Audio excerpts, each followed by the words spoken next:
در رابطه با حضور خدا در شرایط سخت اینه که خداوند در تمام شرایط با ماست. نه تنها اونا رو میدونه بلکه با ماست. خوندیم با هم خداوند کنار پولس ایستاد. اسم خداوند همینه، امانوئیل، خدا با ما. این ما رو به یاد صحبت‌های عیسی مسیح در انجیل متی میاندازه. بعد از اینکه مأموریت بزرگ رو در باب 28 آیه 20 به شاگردان داد، در این آیه میگه که اینک من هر روزه تا پایان این عصر با شما هستم.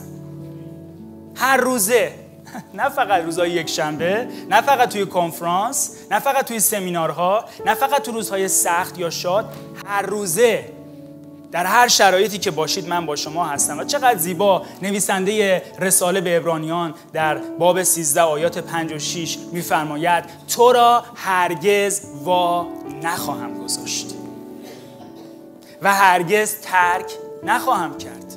پس با اطمینان میگوییم خداوند یاور من است، پس نخواهیم ترسید انسان به من چه تواند کرد. وقتی که ما در کوره آتش هستیم، وقتی که در شرایط سخت هستیم، خداوند همونطور که با دوستان دانیال بود، با شدرک و میشک و ابدنغو بود، در میان آتش با اونها گام میزد.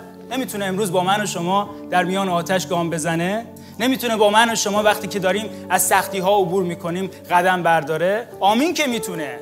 آمین. عیسی مسیح دیروز، امروز تا ابدالآباد همان است. همان خدایی که دیروز کار میکرد امروز هم کار میکنه و تا ابدالآباد همین کار رو در زندگی فرزندانش انجام میده. خداوند در تمام شرایط سخت با ماست. شاید امروز حضور خدا رو در میان مشکلات حس نمی‌کنی. شاید در شرایطی که هستی که کار خدا رو در زندگی درک نمی‌کنی. خدا داره یه کاری رو انجام میده ولی چون دید ما محدوده، ما نمیتونیم آینده رو ببینیم، درک نمی‌کنیم که خدا داره چی کار میکنه.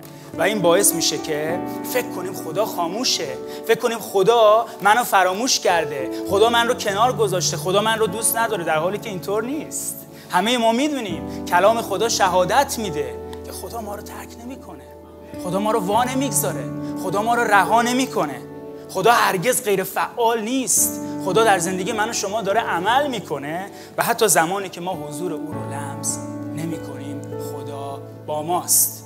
هللویا. ما به ایمان زیست میکنیم، نه بر روی احساساتمون، نه بر روی شرایط لرزانمون. ما به ایمان به کلام خدا زندگی میکنیم.